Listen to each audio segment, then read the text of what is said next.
Bobi Wine mu ggwanga lya America mu kibuga ekikulu Washington DC ayongedde okusatiza General Yoweri Kaguta Museveni ne mutabani we CDF w'eggwanga lino erya Uganda.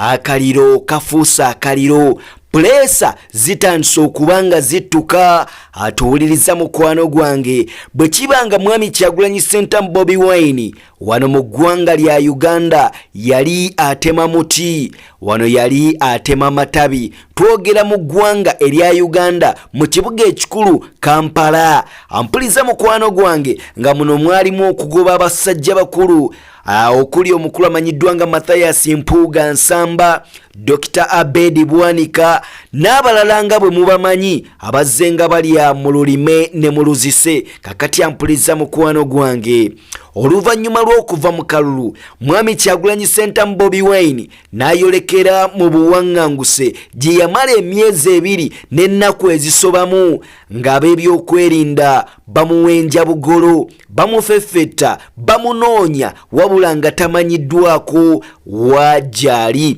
Ampuliza mukwano gwange, oluvannyuma lw'akabanga ako His Excellency Bobi Wine n'asalawo ayolekere mu mawanga gannaggwano n'ekigendererwa ekyokubeera at least yaddeko seefu ng'ab'ebyokwerinda wano mu ggwanga erya Uganda abakulembeddwa mu General Muhoozi Laba bamanyi wajali naye nga tebasobola at least kumala gamutuusaako ngalo zaabwe. Kakati ampuliza mukwano gwange, mujjukire ebigambo bya mwami Kyagulanyi Ssentamu Bobi Wine yagamba njolekedde mu ggwanga lya America okusobola okuba nga nnyongera okutambuza ensonga za struggle. Kakati atuwuliriza mukwano gwange, bingi ebibadde bigenda mu maaso n'okuba nga biyitingana omuli basajja bakulu ba Interreligious Council oba committee abagamba nti bo bali mu nteeseganya mu masekkati gaabwe ne General Museveni okudda kwa mwami Kyagulanyi Ssentamu Bobi Wine asobole okuba nga aba n'eddembe lye. Kakati ampuliza mukwano gwange, mwami Kyagulanyi Ssentamu Bobi Wine ng'asinziira mu kibuga ekikulu Washington DC ensonga zino yagenda mu maaso n'okuba nga aziwakanya. Agamba nze ebyo sibikkiriza nedda kuva ddi nga ntuula ku mmeeza ne General Yoweri Kaguta Museveni nti tuteesa ku ddembe lyange ery'obwebange. Agamba nedda tekijja kusoboka. Kakati olunaku olwaleero mwami Kyagulanyi Ssentamu Bobi Wine nga bwe mbategeezezzaako nti bwe kuba kutema muti wano mu ggwanga lya Uganda yagutemako matabi ne gusigala nduli. Kakati wali mu ggwanga lya America His Excellency Bobi Wine asezeewo agende maaso n'okuba nga ayolekera wa enduli weeri sinakindi n'okusiguukululayo emirandira. Ate mumanyi ekituuka ku muti senga guba gutemeddwako enduli yaagwo ne taproot n'ogenda maaso n'okuba nga ogisiguukululayo ebiddirira kuba kukala. Kakati nno kino kyekyolekedde General Yoweri Kaguta Museveni mutabani we CDF w'eggwanga lino erya Uganda General Muhoozi Laba. Ampuliza mukwano gwange, mwami Kyagulanyi Ssentamu Bobi Wine ono bwagenze maaso n'okuba nga asinkana ba members of Foreign Affairs Committee nga sina kyekyoka muno mulimu ba Congress Committee abavunaanyizibwa ku nsonga z'amawanga. Ng'ovudde ku ekyo tuyina ba members abavunaanyizibwa ku nsonga z'ensimbi oba olyawo ezizzenga zisaasaanyizibwa ku General Yoweri Kaguta Museveni wano mu ggwanga lya Uganda. Ono zazzenga akozesa okutulugunya, okuwamba, okutokyalinga, okutta n'okuggalira bannayuganda mu makomera nga kwe kuli n'okugula ebyokulwanyisa eby'enjawulo. Kakati ampuliza mukwano gwange, bino mwami Kyagulanyi Ssentamu Bobi Wine agamba bano abaami bateekeddwa okubeera accounted for n'ebikolobero bibazzenga bakola ebityoboola eddembe ly'obuntu ng'ensimbi zino bannange zikwatiddwako akatono. Tugenda kubanga tukutuusaako emboozi eno osobole okuba nga oyongera okumanyira ddala ensonga zino bwe ziyimiridde nate ku sayidi zeeyo. Bwe tuvaako oluuyi yampuliza mukwano gwange nga bwe nakutegeezezzaako nti obunkenke bw'amaanyi nnyo naddala wali mu State House Entebbe mu nnyumba ya General Yoweri Kaguta Museveni tebiyabulwa. Kigambibwa okuba nti omuduumizi w'eggye lya UPDF General Muhoozi Kainerugaba ono nga ye CDF w'eggwanga lino erya Uganda olunaku olwaleero agenze maaso n'okuba nga agoba omumyuka wa Chief of Military Intelligence amannya ge yaani na nsonga ki emugobeza gye tugenda okuba nga tukulambululira mu mboozi eno osobole okuba nga oyongera okugitegeerera ddala. Ate yo nga nkugyeyo ampuliza mukwano gwange ng'ennaku z'omwezi 28 omwezi guno kyategerekese bulungi nnyo nga General Yoweri Kaguta Museveni ne bakaada be ab'ekibiina ki National Resistance Movement bwe babadde bategese emikolo egy'okujaguza obuwanguzi bwabwe wali mu ggwanga lya South Africa. Kakati ampuliza mukwano gwange abaana mu ggwanga lya South Africa bino babiganye bagamba nedda apaana tekijja kusoboka. Ani yagenda maaso n'okuba nga akulonda era n'akuwa obuwanguzi obwo bw'oyagala okuba nga celebrating bino tetugenda kubikkiriza wadde n'omulundi n'ogumu. Emboozi yonna ngikuleetedde bulambalamba mukwano gwaffe osobole okuba nga oyongera nate okugitegeerera ddala. Eyo nga nkugjeeyo njagala okutegeeza nti tulina omu ku bakungu abatuulira ddala kakiiko k'ebyokulonda mu kibiina ki National Unity Platform omukulu amanyiddwa nga Honorable John Mary Sebufono gye buvuddeko yali yakwatibwa ab'ebyokwerinda wabula n'ateebwa ku kakalu ka kooti ak'ensimbi za mitwalo 5 ejawano egy'obuliwo ate era n'ensimbi endala obukadde 10 obutaliibwa buliwo. Kakati ampuliza ku mulundi guno omukulu ono avuddeyo nagenda maaso n'okuba nga tottola engeri gye bamuwambamu n'ensonga y'omujjuzo gw'amakomera wano mu ggwanga lya Uganda. Takomye ku nsonga eyo ageze maaso n'okuba nga annyonnyola ku mbeera y'obulamu bwa muganda wa General Kaindo Tafiire ono gye buvuddeko yagenda maaso n'okuba nga awambibwa ne batu Kenyan activist okuli Bobi Njagi, Nicholas Oyo nga bano bagenda okufuluma eggwanga lino erya Uganda nga balutenda nga lutabaalo. Ampuliza mukwano gwange oluvannyuma lw'abano okutulugunyizibwa okumala ebbanga mu zi safe houses. Kale nno bino byonna tugenda kuba nga tubikutuusako mu maaso awo osobole okuba nga omanyira ddala famire y'omukulu ono amaziga ge bakaaba agajjulujjulu bo bali batya baanirizaako bassebo ne bannyabo yonna gye musinzira okuba nga mutuwuliriza mu nsonda z'amawanga ag'enjawulo mwenna abawangalira mu nsi nga America, Los Angeles, California wali mu Switzerland mu gyebaleko gyonna gye mugenda maaso n'okuba nga mukakkalabya mwenna abawangalira mu mawanga ag'omu Buwarabu abali e Qatar, Kuwait, Saudi Arabia, Oman mu gyebaleko gyonna gye mugenda maaso n'okuba nga mukakkalabya. Bwe tuva oludda eyo antumirako bannayuganda wano mu kibuga ekikulu Kampala mu Central mu district ez'enjawulo abali e Mbale, abali e Palisa, abali e Jinja Mukono Iganga mugamba muti sayidi zeeyo abali mu bitundu by'ekiramula wa Namugongo Sonde tubatumiddeko nnyo. Bannayuganda bawangalira mu bitundu by'ekireka Banda nammwe tubagala nnyo ebyensuso. Bwe tuve sayidi ze mukwano gwange ntumirako baganda baffe abawangalira wali Erugala Masanafu nammwe mwebale nnyo ogenda maaso n'okuba nga mutugoberera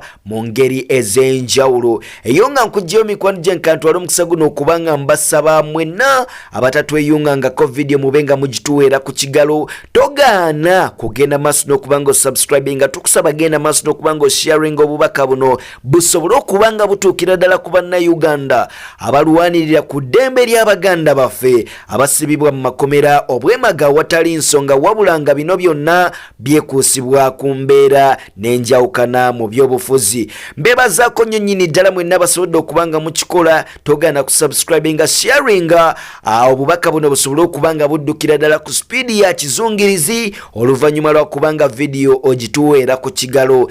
Olunaku olunaku olwaleero mwami Kyagulanyi Ssentamu Bobi Wine agenze maaso n'okuba ng'ayambalira famire ya General Yoweri Kaguta Museveni nga kwotadde ne General Muhoozi Kainerugaba CDF w'eggwanga lino erya Uganda. Ono bw'avuddeyo n'ategeeza nga ye His Excellency Bobi Wine agamba mu biseera bwe twayolekera mu kalulu 2025 2026 si ye yatta bannayuganda. Mwami Kyagulanyi Ssentamu Bobi Wine agamba si ye yawamba bannayuganda okubanga bangi ku bano baggaliddwa mu makomera awatali nsonga. Bobi Wine agamba talina munnayuganda n'omu gwe yagenda mu maaso n'okuba ng'awamba atokyalinga atulugunya mu zi safe houses ez'enjawulo. Agamba bino byonna General Yoweri Kaguta Museveni ne mutabani we CDF w'eggwanga lino erya Uganda mu nsonga y'okuwenja akalulu bano bagifuula battlefield. Ensonga y'okunoonya akalulu, okunoonya obuganzi mu bannansi, bano balufuula lutalo ddekabusa. Bino abyeganya agamba si ye yabikola. Katono nnyo emboozi eno tusooke tube nga tugifuna mu bulambulukufu ate oluvannyuma nzije nkutwale mu nsonga ez'enkizo. Today we'll be speaking with a very important candidate from Uganda. He is a musician, a very popular musician, a presidential candidate who challenged President Yoweri Museveni in the last general election. He rejected the outcome of the election, saying the election was fraught with irregularities and rigging, and rejected the outcome totally. I have with me here Robert Kyagulanyi, popularly known as Bobi Wine, who is also a former member of parliament, so he's also a legislator. How are you doing, Robert? Bobi Wine. I'm all right, my brother. Pleasure speaking to you. Same here, same here. So you are here in Washington. What is your main aim of coming here in Washington, to Washington? Well, I left my country on a run for my life. As you might have seen that my house was raided, my wife assaulted, and my family members also tortured because there was an order to kill me by the Chief of Defense Forces, who also happens to be the son of Uganda 40-year-old dictator General Yoweri Museveni. So I left my country running for my life. However, I'm also in the United States to try engage with various leaders, various personalities, senators, and fellow Ugandans as well. With the fellow Ugandans and leaders, I'm trying to galvanize the forces of change that are struggling to change our country back home. But with the leaders and administration in Washington, I'm trying to persuade them to change their policy of supporting the dictatorship back home. You will notice that the Ugandan dictatorship, like many other dictatorships in Africa, have their lifeline in Washington and in Europe because they are funded by America and the Western world. So we are trying to cut that life link to ensure that they are not funded to oppress the people of Uganda and Africa. I heard you say that you are not going to negotiate your freedom away. What does that mean? I thought I spoke it in clear terms. I am not going to negotiate my freedom or my rights, because no sane person negotiates that. My rights are inherent according to the Constitution of Uganda, and they are not granted by the state, and neither is my freedom. And this is to make it clear that I'm not a kind of person that rejects any negotiation. No, I believe in dialogue, but in transparent and principled dialogue, not transactional.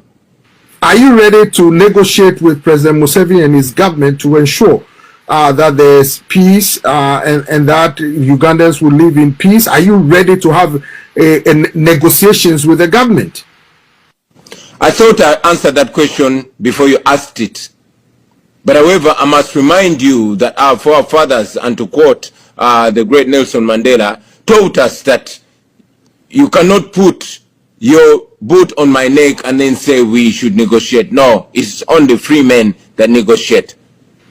So let me ask you, because last time I heard some Ugandans say that you and President Museveni basically have a passion for Uganda. He wanted a change. He took guns. He went to the bush and came to power by the barrel of the gun. You want change as well. So the change mandate, or the change that you seek, both of you are on the same playing field. How do you respond to such comparison between you and President Museveni in terms of wanting change to happen in Uganda? I would definitely not dismiss the fact that once upon a time General Museveni loved, or he seemed to have loved his country. At my age, he was saying exactly what I'm saying, and probably even more eloquent. But as we've been taught by history that power corrupts and absolute power corrupts absolutely, General Museveni said that Africa's problem in general, and Uganda in particular, are the leaders that overstay in power. He said this 40 years ago. Unfortunately, 40 years later, he's still in power. When he was pursuing change, he picked up guns, and more than 500,000 Ugandans died in his pursuit of what he called change. Unfortunately, 40 years down the road, we realized that this blood was shed in vain. I'm passionate about change, but I'm also aware that life matters. The difference between us is that he believes in violence, and we don't believe in violence, because we have seen what violence does.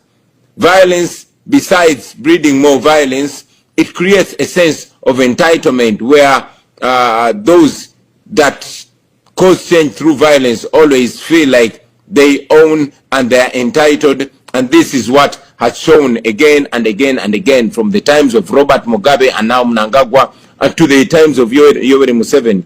So while we pursue change, we believe that non-violence is stronger than violence, and that was why we chose to pursue that line.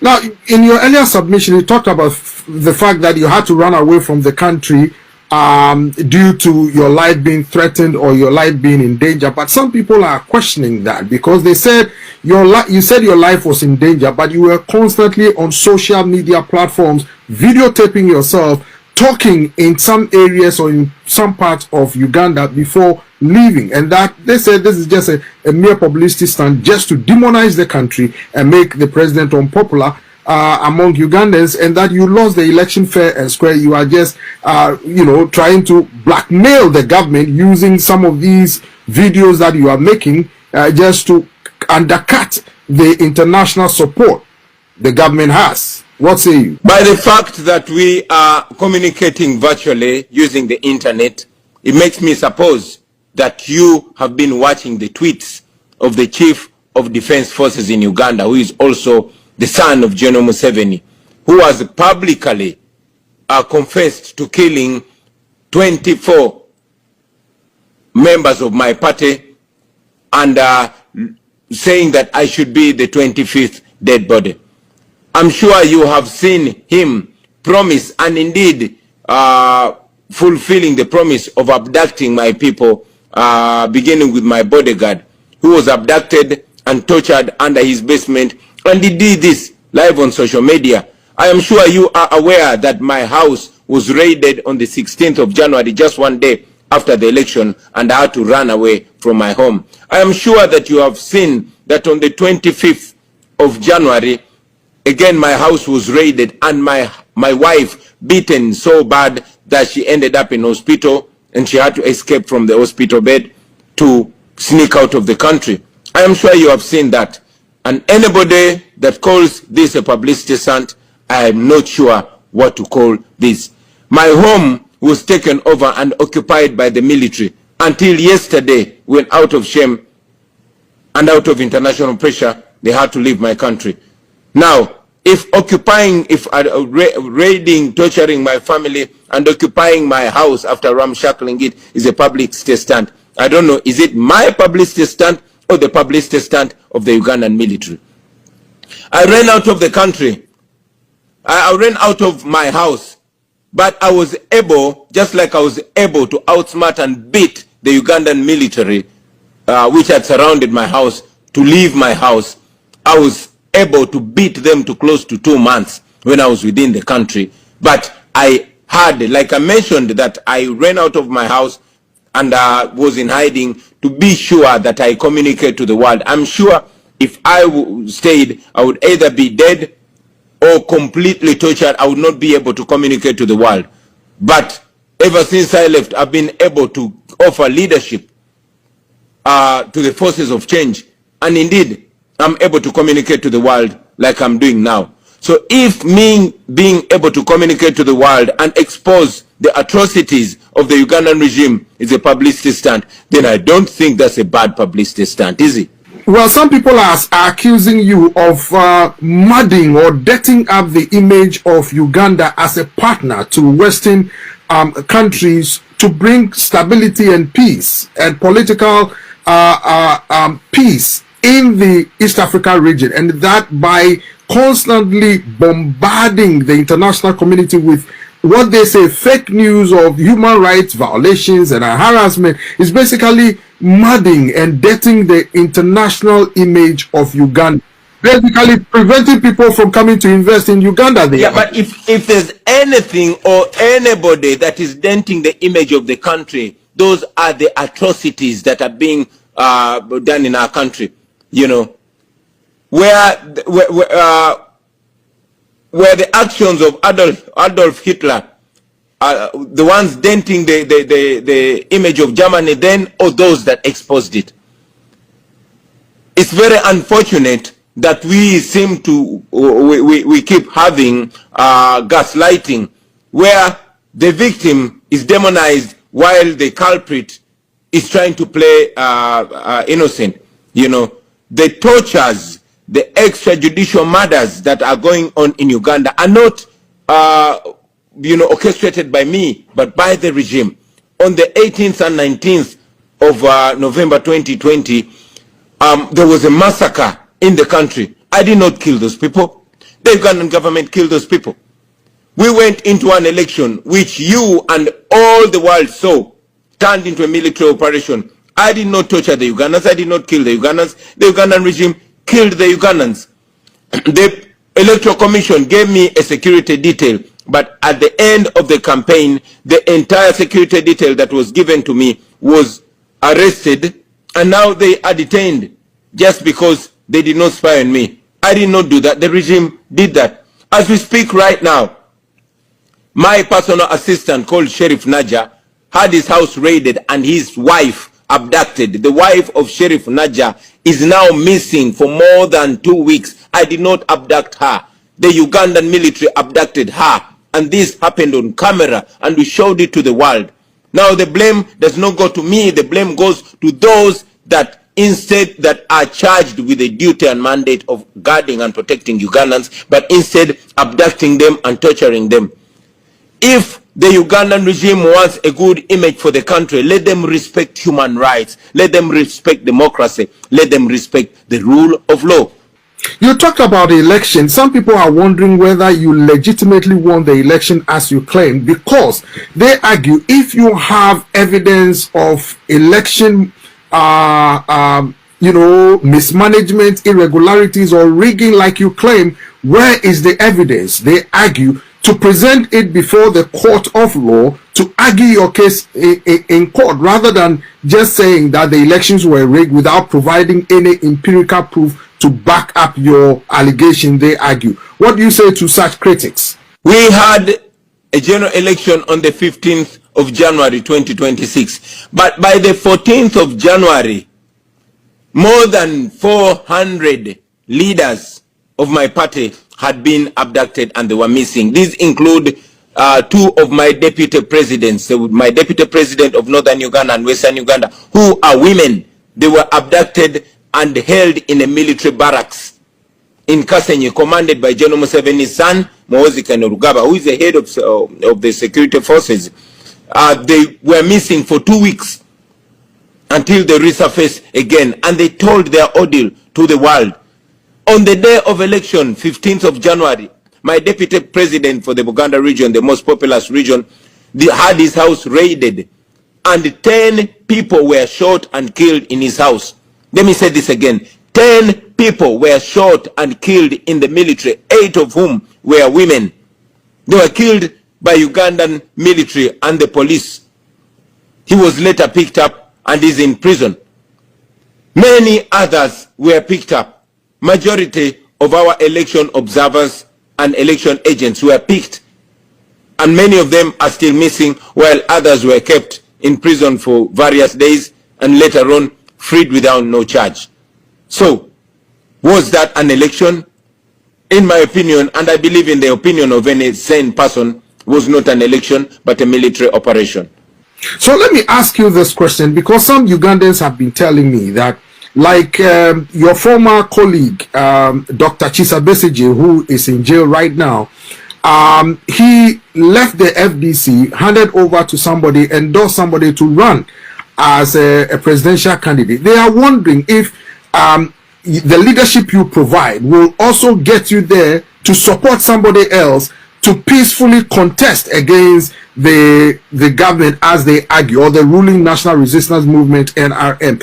They argue if you will have that capacity to see Uganda as bigger than yourself, to support somebody else, because they argue that you have fallen out with a lot of people who have capacity, who you believe could equally be have that capacity to run as presidential candidate of the National Unity Platform, your party.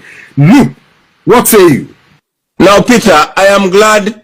First of all, you seem to be in a rush to sweep me off the matters that are concerning and are pertinent right now. But I'm very glad you mentioned Dr. Kizza Besigye. Dr. Kizza Besigye is a veteran political leader who was close to 2 years ago abducted from Kenya by the Ugandan regime and illegally brought to Uganda, charged illegally in a military court, and now he continues to be in prison. So that should further show you the kind of the regime that you seem very, very eager to protect or have its atrocities swept under the under the carpet. No, I'm not sweeping. When I was showing up, yeah, I didn't know. I was not dying to be president. My desire is to have a free country, to have a country that works for everybody. We have a dictatorship. We have a president that has been in power for 40 years and counting. And that is our urgent fight right now. Our fight is to see democracy in our lifetime. Our fight is to have an election where people have the right to vote, where a vote counts. We are fighting for a vote right now. My question is, what are you willing to do? You are talking about the fight for democracy, peace, and the respect of human rights. The question I'm asking is, what are you willing to do in your capacity, peacefully, to see these enumerations actualize in Uganda? Everything. I am willing to do everything moral and constitutional to see a free, peaceful, and democratic Uganda. That is my dream. I'm a firm believer in democracy. And I must tell you that I'm leading a generation that is full of capable, talented, and qualified young people. Which young people we strongly believe will be able to usher our country to greater heights. You call for sanctions to be placed on certain people in Uganda, targeted sanctions, as you call them. How feasible is this? And do you think the people you are having negotiations with will impose those sanctions that you seek? Well, the people that I'm talking to, not having negotiations with, but talking to, are the ones that have funded the regime, that have supported the regime for the last 40 years. You'll notice that for a long time, the Ugandan regime has been receiving up to $1 billion in terms of aid. That is America alone. And there's also the UK and the the UK and the European Union. These are people that profess values of democracy, of human rights, and the rule of law. Our demand is one: stop funding our oppression. We are not asking them to come and save us. No, we are telling them that we can fight for ourselves because our fight is in Uganda. But we cannot fight against $1 billion a year. We cannot fight against the French guns. We cannot fight against the pounds that are flowing into Uganda. We are only asking them to tag the aid that they give to the regime of Uganda to the values, to condition it to democracy and human rights. And I've said it many times that the standard of human rights in Uganda should be the same in Europe. I have not seen European or American leaders standing shoulder to shoulder with European dictators like Lukashenko of Belarus. So we are asking them to treat Africa at the same level of democracy and human rights like they do to the rest of the world. With this fight that you've taken upon yourself and, you know, rallying the young people of Uganda, what do you think are the prospects of success that you see on the ground so far? If you have been following what's in Uganda, I'm sure you have seen how massively the people of Uganda, especially the young people, are yearning for change. When we went into this election, we were not oblivious that we are under a military regime.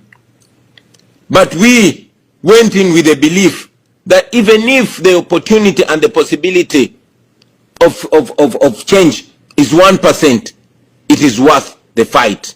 And indeed, the world saw the young and the old, the rich and poor showing up to express desire for change. We are confident that it will happen.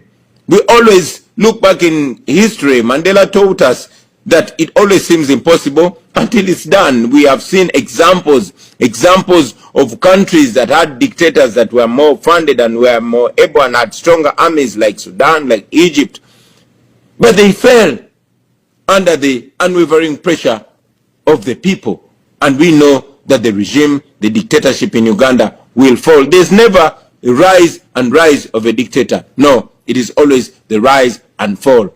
And therefore, I can guarantee you that it will never be the rise and rise of General Museveni. No, there was the rise and now there is the decline, which will ultimately become the fall of General Museveni. Talking about a decline, what do you mean a decline? Because the last time I checked, the recent elections, you know, showed that the President Yoweri Museveni got up close to about 70% or so. So what is the decline? Explain to me what the decline about me. Probably the last time you checked, you did not check right. All right? We have an electoral commission that it is completely in the hands of the regime. An electoral commission that is not going to look at what the people vote, at what the people say at the polling stations. I'm sure you are aware that the internet was switched off 2 days to the election. You've not seen that in your country. It happened in Uganda. I'm sure you have seen the military completely taking over the election. And what came out of the polling stations is not what was declared by Mr. Byabakama, the electoral commissioner, the head of the electoral commission, who is a Museveni puppet.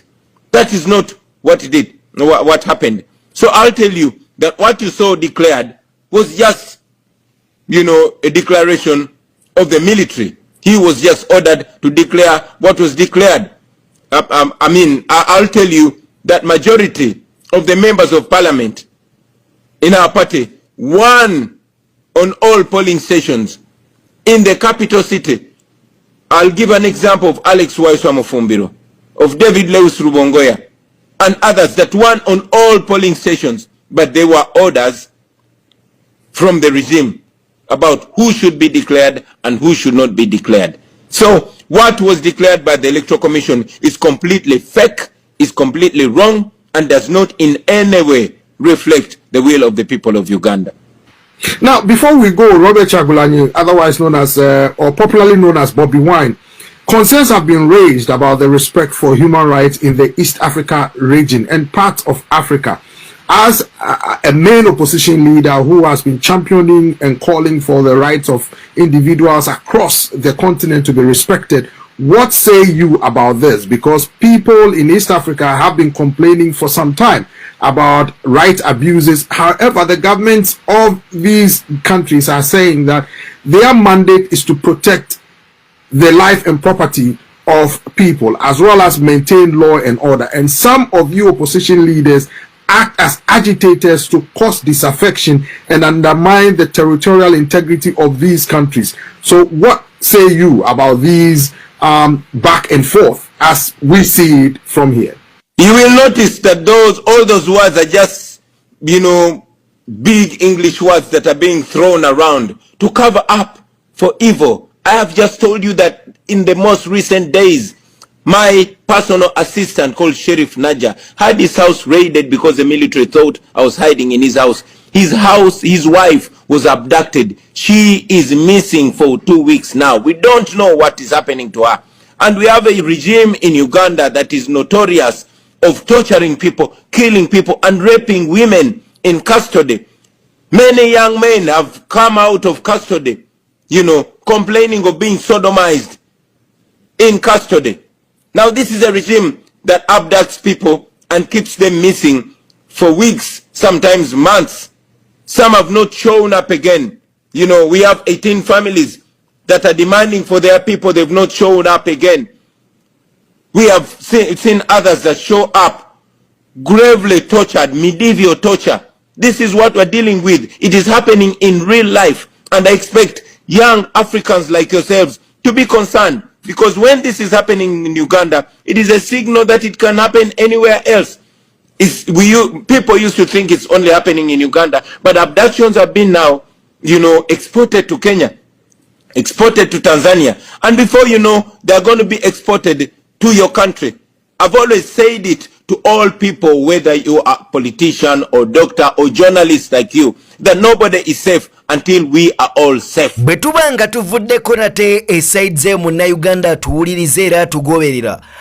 Njagala okutegeeza nti mwami Kyagulanyi Ssentamu Bobi Wine wali mu ggwanga lya America ayongedde okuleeta pressure okusaza entuuyo General Yoweri Kaguta Museveni ne mutabani we CDF ow'eggwanga lino erya Uganda. Atuwuliriza mukwano gwange kubimu kubigenda maaso wali mu ggwanga lya America mu kibuga ekikulu Washington DC bwe kuba kutema muti mwami Kyagulanyi Ssentamu Bobi Wine wano mu ggwanga lya Uganda wano yagenda maaso n'okubanga atema matabi okuli okujja n'okugoba omukulu Mathias Mpuuga mu kibiina ki National Unity Platform, omukulu amanyiddwa nga Dr. Bedi Bwanika n'abalala bayitirivu nnyo abaali balya mu lulime ne mu luzise. Kakati ampuliza mukwano gwange kijjukirwa era kikakasa nti omuti we guli wamma kyandibanga gusigadde enduli na mirandira nga ze zimu ku nsonga oba oliawo ezasitula mwami Kyagulanyi Ssentamu Bobi Wine n'agamba apaana ntayi omuti guno guyinza nate okuddamu okuloka senga mba sigwanguyidde kugusiguukululayo wamu n'emirandira gyagwo. Kakati oluvannyuma lwa mwami Kyagulanyi Ssentamu Bobi Wine okumala ebbanga lya myezi 2 ng'onaali mu buwangwa, ono yasalawo okubanga ayolekera wali mu ggwanga lya America mu kibuga ekikulu Washington DC, era mu mangu ddala ng'amaze okututegeeza nti agenda kuba yeeyongerayo n'ensonga za struggle. Kakati olunaku olwaleero His Excellency Robert Kyagulanyi Ssentamu Bobi Wine nga bwe nkugambye ono ayongedde okutula ebirwadde bya General Yoweri Kaguta Museveni ne mutabani we CDF w'eggwanga lino erya Uganda General Muhoozi Kainerugaba atandise okubanga asatira. Ono atandise okubanga abuna emiwabo mwami Kyagulanyi Ssentamu Bobi Wine kyakoze olunaku olwaleero. Ono ageze maaso n'okubanga asinkana ba members of Foreign Affairs Committee nga sina kyekyoka kuno kuliko ba Congress Committee abali responsible mu foreign policies.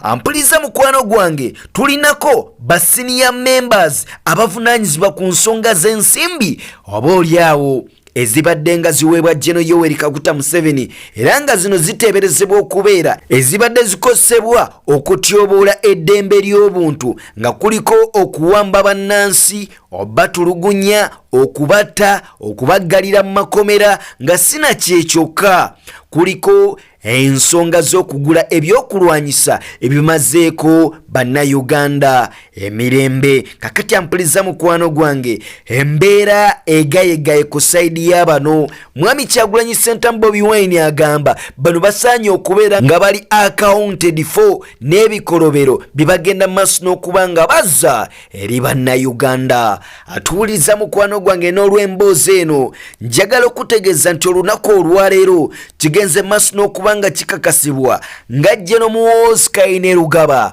omuduumizi w'eggye lya UPDF ono nga CDF mulamba agenze maaso n'okubanga nate agoba omumyuka wa Chief of Military Intelligence amanyiddwa nga Koloneli Abudu Rugumayo, era ng'ono ageze maaso n'okubanga amusikiza Brigadier General Oscar Munanuula.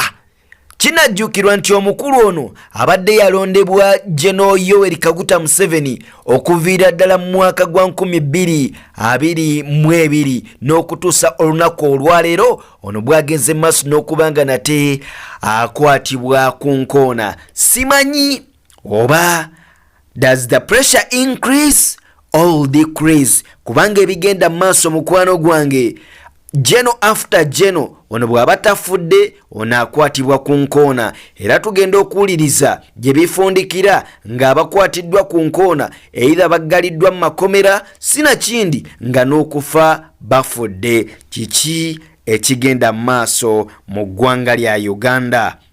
Mwami Kyagulanyi Ssentamu Bobi Wine yabagamba mujja kukiwulira. Remember agamba tajja kuzikiza mpaka nga tufunye obuwanguzi bwaffe. Kakati eyo nga tuvudde mukwano gwange gwatuulize era tugoberera. Njagala okutegeeza nti ng'ennaku z'omwezi 28 kiteeberezebwa nti ekibiina kya NRM nga kikulembeddwamu General Yoweri Kaguta Museveni bano bageze maaso n'okubanga bategeka okucelebratinga obuwanguzi bwabwe wali mu ggwanga lya South Africa. Wabula kubigenda maaso esayidi zeno abaana bagambye apaana, nedda bino tebigenda kusoboka. Mukulu Generali Mwami Yoweri Kaguta Museveni ani yakuwa obuwanguzi bw'oyagala okubanga ojaguza mu mawanga amalala eritali ggwanga lyo? Yani akuwadde amagezi nti obuwanguzi bwo oteekeddwa kubanga obujaguliza mu ggwanga lya South Africa? Bagambye nedda apaana, kino tekigenda kusoboka. Katono nnyo nkutuuseeko embeera y'abaana balenzi bano nga bagenda maaso n'okubanga beekalakaasa bagamba Geno toyina wewawangula wadde n'omulundi n'ogumu nate tukomewo.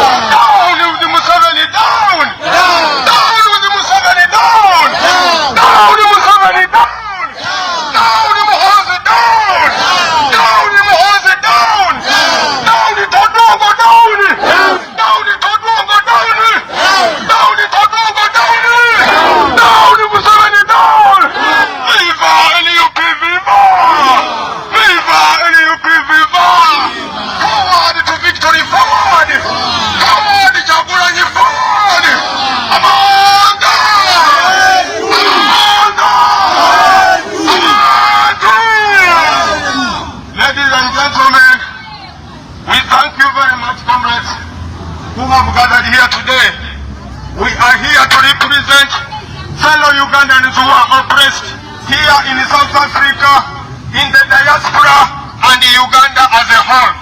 We have gathered here today to exercise our freedom of demonstration. Freedom to peaceful protest is granted by the Constitution of the Republic of South Africa. Freedom to peaceful protest is granted by the Constitution of Uganda. Even in Uganda, under Article 29, we have a freedom to peaceful protest. But of course, Museveni has criminalized peaceful protest because he fears that Ugandans can capitalize on their numbers and go after him and remove him in power. We are here to first of all reject the so-called victory celebration that is taking place at this place here. Cameraman, you can show that shameful individual. Fire! Jagulanyi forward! Forward! Jagulanyi forward! Shame upon you, shame! Shame upon you, shame! Shame upon you, shame!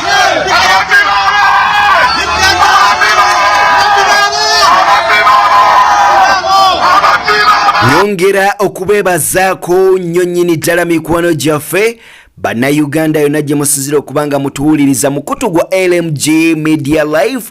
Nange Sir Nicholas Loreni abeerawo okugenda maaso n'okubanga mbatuusaako buli mpeereza ezigenda maaso wano mu ggwanga erya Uganda, naddala okusingira ddala ezo ezikwatagana n'enkyukakyuka.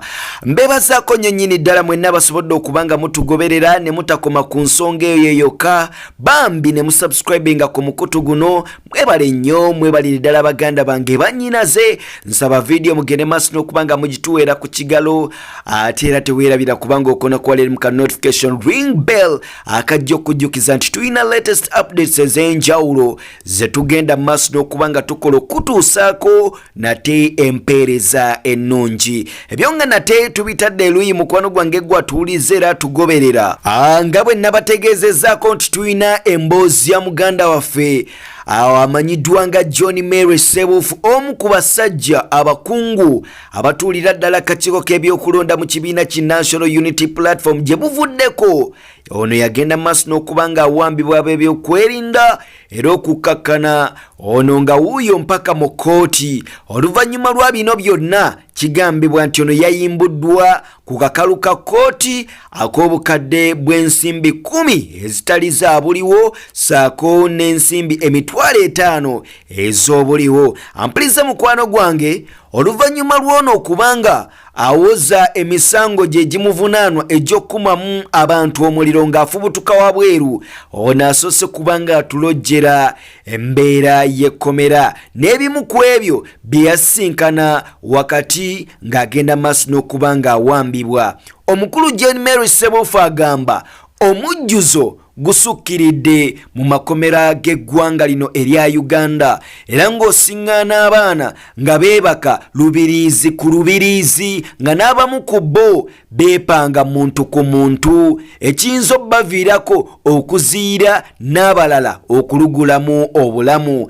Ampuliriza mukwano gwange nga sina kyekyokka ono agenze maaso n'okubanga atutegeeza before nga tannaba kubanga atwalibwa mu kkomera yagenda maaso n'okubanga atwalibwa mu zimu ku safe houses wano mu ggwanga erya Uganda gye yasinkana agambibwa okubeera muganda wa General Kaindo Tafiire amanyiddwa nga Amos era ng'ono amazeeyo akabanga mu safe houses ez'enjawulo wabula nga mbu ono munnakibiina kya NRM lukulwe. Weebuuza nsonga ki na lwaki yagenda maaso n'okubanga awambibwa era nga mbu ono atulugunyizibwa ebyensuso. Kigambibwa nti ono yawambibwa kumpi mu kiseera kye kimu we baakwatira the two Kenyan activists okwali Bobi Njagi ne Nicholas Oyo era ng'abaami bano baawulikika mu nnaku nnyingi nabo bwe baali boogera ku nsonga y'omukulu ono muganda wa General Kaindo Tafiire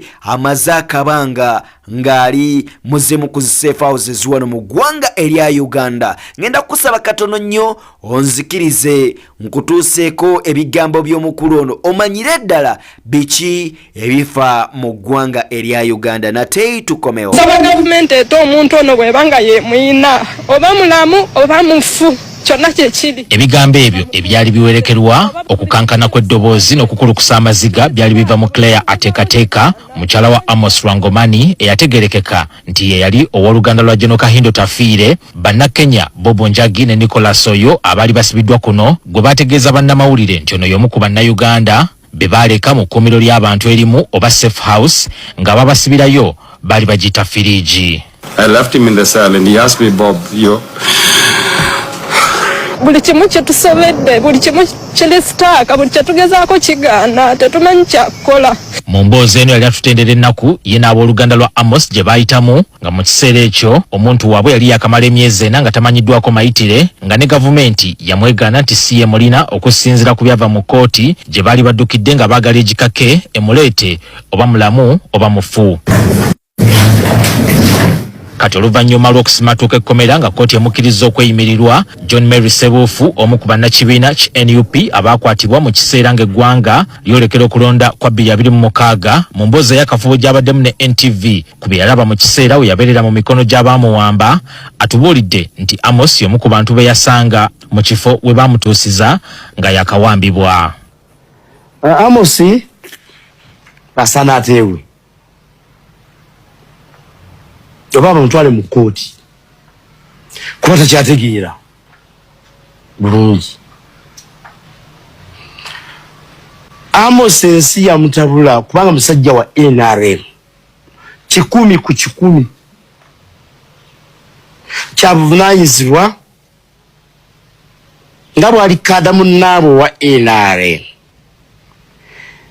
nebyenategeerako bye yakolera NRM n'emyaka gyaliko asaanye kale bamukole kye bankola bamutwale mu mbuga z'amateeka. Agambye nti ono si ye yekka gwe yasangayo wabula waliyo n'abalala wadde ng'abamu bajja bayimbulwa okuli Samuel Nsubuga, Moses Kasiba ssaako n'abalala okuli n'oyo gwajjukirako erya Lukyamuzi ng'agamba nti emirimu gye yagikolanga nnyo n'ebitongole by'ebyokwerinda. Kwe bantu bayiruzira mpizzayo nange ate omwezi ndoza kati ayingidde ogw'omunaana naye nga takyategeera. Kasiba takyategeera atambula akootakoota musajja muwanvu naye Kasiba Moses ye musajja azaalibwa Haji Kasiba ow'Ekamuli yali musajja mugagga nnyo. Sebufu awadde amagezi abooluganda lwa Moses Kasiba bakwatagane n'abakulu mu bwakyabazinga bwa Busoga oba abantu be yajja ayamba balabe ng'omuntu waabwe ono afuluma ekkomera. Kasiba yagamba ekyamusibya waliwo yali ayagala kutwala yiika 3 ku faamu ye namulaka nkuwe musente tumekayana n'akakolera teeka muwa sente nga weziri esefusibya yajja n'entwala na buli kati nanga mwami Sebufu nno gwalaba ndi biliyoniya era zibadde sponsoring abantu ba NRM. Alabudde bannayuganda bonna obuteeyibaala okusinziira ku byalabira mu kifo kino kyayita Safe House. Naye nze ndowooza omuntu nga Amos bw'aba ng'ali mu kkomera tewali atayinza kubeera mu kkomera mu bantu ba NRM bonna ng'oggyeko ndo za First Family tewali atayinza kubeera mu kkomera. Atubuulidde nti mu kifo kino yamalamu ebbanga lya sabbiiti 3 era nga wayisa akaseera yaggyibwayo n'atwalibwa ku poliisi ya Jinja Road gye yava n'akunguzibwa yogayoga mu kkooti y'e Nakawa eyamwongerayo mu kkomera Luzira. Kati ababeera muli mu Safe House kasita oyingira by'osembyeyo okumanya ng'oyingira by'okomako toddamu kumanyako kintu kyonna kyonna kipya. Kyokka agambye nti kyasanze mu kkomera Luzira tekirojjeka olw'omujjuzo gw'abasibe oguliyo. Mbadde mu ward ng'abaana basula ku bannaabwe nga bwebaka wansi bwoti omulala akwebakako nakiraba niŋambye neesibadde etya ebanga nti gwe nno oli ku ebyo ssebo mwami Sebufu ate mu ward z'endala beebasaawo asooka ne bateekako owokubiri waggulu ne bateekako owokusatu waggulu era n'abaana abamu bafa.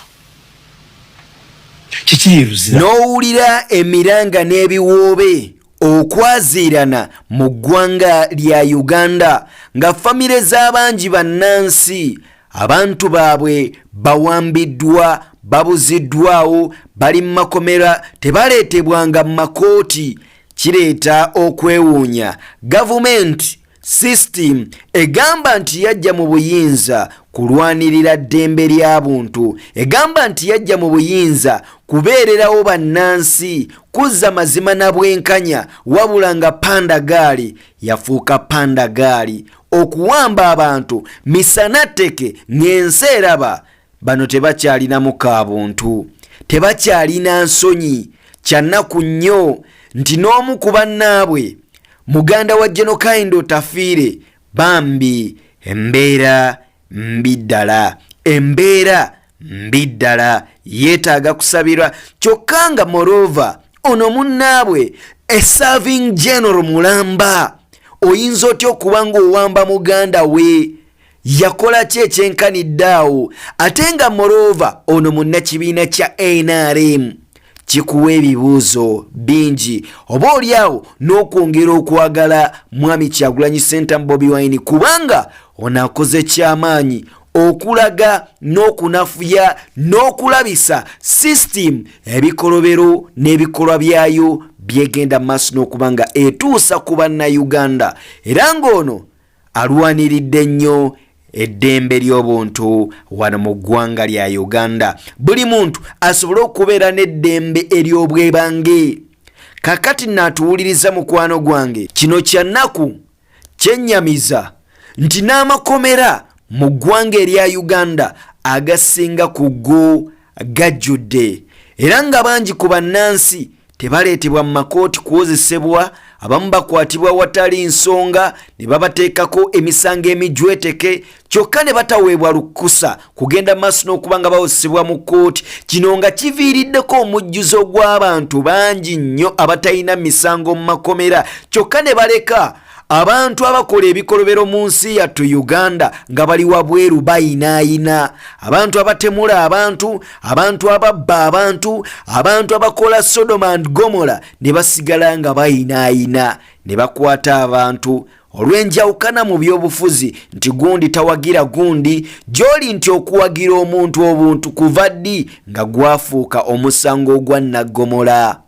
Sinza kubanga nsukako wano mikwano gyange, amanya n'eddoboozi mbadde Sir Nicholas Rwenya bankumira atakuumira mpeera ku lwa Katonda n'ensi yattu Uganda. Mubeere bulungi, mbaagala nnyo, temujjangu okwo. Peace and love, bye bye, mweraba.